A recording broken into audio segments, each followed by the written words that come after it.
તરફ રાજકોટની અંદર જાણીતી ચાની હોટેલ પર દરોડાની કાર્યવાહી કરવામાં આવી।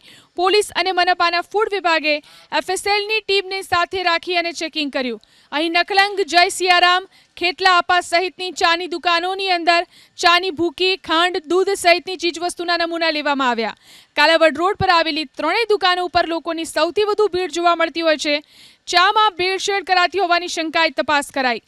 જય સિયારામ હોટલના રણમલભાઈએ દાવો કર્યો કે અમે ચામાં કોઈ ભેળસેળ નથી કરતા, ચા બનાવવામાં અમારી મોનોપોલી છે, જેના કારણે લોકોની ભીડ રહે છે। તો આ તરફ રાજકોટની અંદર જાણીતી ચાની હોટેલ પર દરોડાની કાર્યવાહી કરવામાં આવી।